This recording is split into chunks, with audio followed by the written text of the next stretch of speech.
जनपद मुजफ्फरनगर में जिलाधिकारी अजय शंकर पांडेय ने जनपद में प्राइवेट स्कूलों के खिलाफ आ रही शिकायतों को लेकर स्कूल संचालक और प्रधानाचार्यों को बुलाकर उनके साथ मीटिंग की, जिसमें उन्होंने स्कूल संचालकों नैतिकता का पाठ पढ़ाते हुए कहा कि अभिभावकों की पीड़ा को समझने का प्रयास करते हुए उनका निदान कराया जाए। उन्होंने कहा कि स्कूलों को बाजार बनाने और शिक्षा को कारोबार बनाने की परंपरा को बंद करते हुए शासन के द्वारा निर्धारित मानकों और कानून का पालन करें।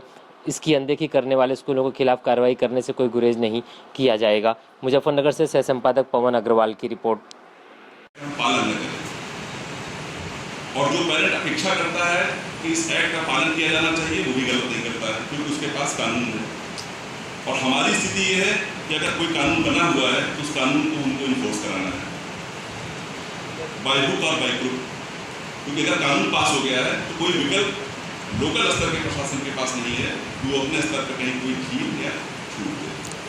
जितनी बातें आपने कही हैं, जितनी बातें पेरेंट्स आपके करते हैं आकर के, केवल इसमें एक चीज का फर्क है कि कहीं न कहीं आपकी जो नीयत है, जो कहीं विश्वसनीयता जो पेरेंट और विद्यालयों के बीच बननी चाहिए वो लैग कर रही है।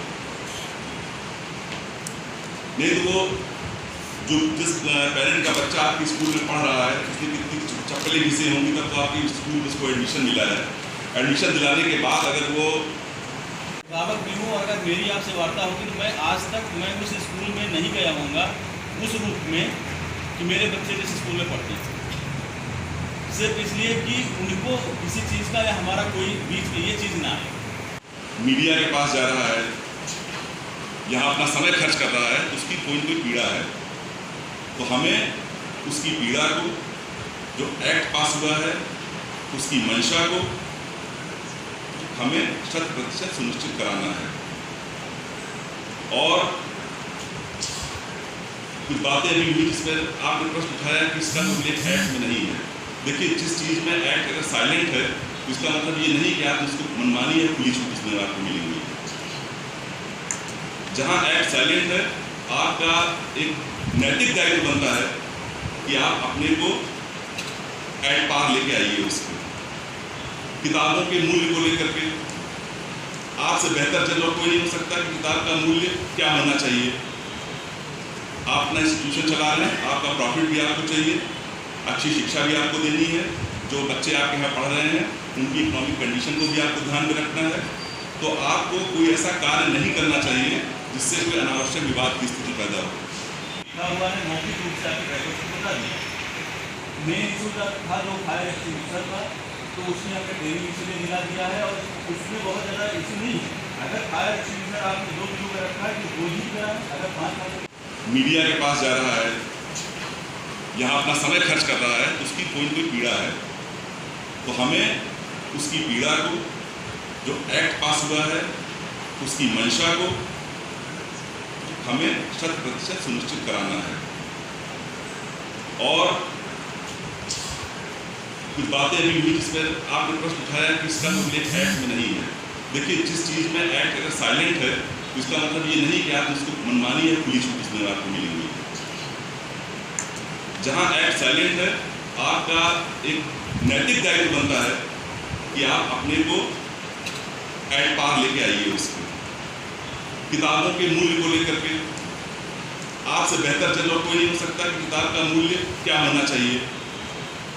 आप अपना इंस्टीट्यूशन चला रहे हैं, आपका प्रॉफिट भी आपको चाहिए, अच्छी शिक्षा भी आपको देनी है, जो बच्चे आपके यहाँ पढ़ रहे हैं उनकी इकोनॉमिक कंडीशन को भी आपको ध्यान में रखना है। तो आपको कोई ऐसा कार्य नहीं करना चाहिए जिससे कोई अनावश्यक विवाद की स्थिति पैदा हो।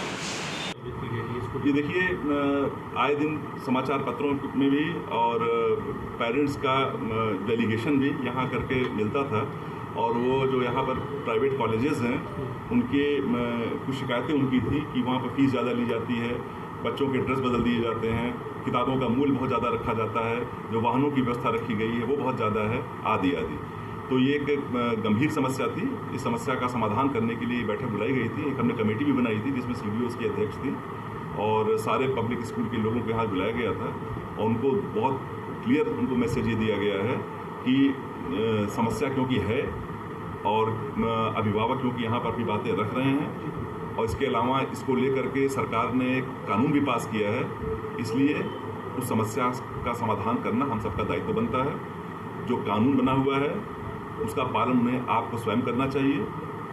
अगर पालन करने में आप विफल रहेंगे तो हमारा दायित्व बनता है कि उस कानून का हम पालन कराएं और उस पालन कराने के लिए हमें जो भी सख्त कार्रवाई करनी पड़ेगी हम करेंगे। सर, स्कूल प्रबंधकों को कुछ कहना था कि जो हमारे टीचर वो एनसीईआरटी की बुकें नहीं पढ़ा सकती छात्रों को। नहीं, एनसीईआरटी की बुक्स अगर नहीं पढ़ा सकते तो जो भी उसके स्टैंडर्ड बुक हो उसके साथ की जो एट पार उसके जो विषय हो उसको समझाइए। उद्देश्य ये है कि बच्चे का कॉन्सेप्ट क्लियर होना चाहिए, बच्चे को ज्ञान मिलना चाहिए। ज्ञान उसको जहाँ से सुलभ हो रहा हो, जहाँ आसानी से मिल सकता है वो ज्ञान वो उपलब्ध कराएं। उसके लिए सर, अगर इसके बाद भी स्कूल प्रबंधन नहीं सुधरते तो फिर किस तरीके का? नहीं, हमें पूरा विश्वास है कि स्कूल प्रबंधन को हमने बड़ा क्लियर संदेश दिया है। उसके बाद अगर कोई सुधार नहीं होता है तो फिर वो एक्ट है, कानून है, उसके हिसाब से कार्रवाई होगी। एक सर, जो ये पब्लिकेशन चुनते हैं वो बहुत महंगे पब्लिकेशन है अकॉर्डिंग टू एनसीईआरटी, तो उसका कहीं ना कहीं जो है फाइनेंशियल लॉस जो है वो ये हमने उनको कहा है। आप लोग थे वहाँ पे, हमने उनके बीच में भी बात कही है कि आप विकल्प अगर चुन रहे हैं तो जो विकल्प आप चुन रहे हो उसमें कमर्शियल एंगल नहीं होना चाहिए। उसमें जो गुणवत्ता है, जो मेरिट है, उस पर आप ध्यान दीजिए। ये नहीं कि आप जो है एक कंटेंट से जुड़ी हुई बुक 50 रुपये की है और दूसरी आप 250-500 में बेच रहे हो। ये भी हमने उनको रखा है कि आप उसको एट पार रखिए। अच्छा सर, एक होली एंजल्स का चल रहा है, तो शायद आप तक भी शिकायत आई होगी, तो उसमें कुछ कहना है आपका? कोई प्रशासन उसमें नहीं, देखिए ऐसा ये देखिए आए दिन समाचार पत्रों में भी और पेरेंट्स का डेलीगेशन भी यहाँ करके मिलता था, और वो जो यहाँ पर प्राइवेट कॉलेजेस हैं उनके कुछ शिकायतें उनकी थी कि वहाँ पर फीस ज़्यादा ली जाती है, बच्चों के ड्रेस बदल दिए जाते हैं, किताबों का मूल्य बहुत ज़्यादा रखा जाता है, जो वाहनों की व्यवस्था रखी गई है वो बहुत ज़्यादा है, आदि आदि। तो ये एक गंभीर समस्या थी। इस समस्या का समाधान करने के लिए बैठक बुलाई गई थी। एक हमने कमेटी भी बनाई थी जिसमें CDOs की अध्यक्ष थी और सारे पब्लिक स्कूल के लोगों के यहाँ बुलाया गया था, और उनको बहुत क्लियर उनको मैसेज ये दिया गया है कि समस्या क्योंकि है और अभिभावक क्योंकि यहाँ पर भी बातें रख रहे हैं, और इसके अलावा इसको लेकर के सरकार ने एक कानून भी पास किया है, इसलिए उस समस्या का समाधान करना हम सबका दायित्व बनता है। जो कानून बना हुआ है उसका पालन उन्हें आपको स्वयं करना चाहिए। अगर पालन करने में आप विफल रहेंगे तो हमारा दायित्व बनता है कि उस कानून का हम पालन कराएं और उस पालन कराने के लिए हमें जो भी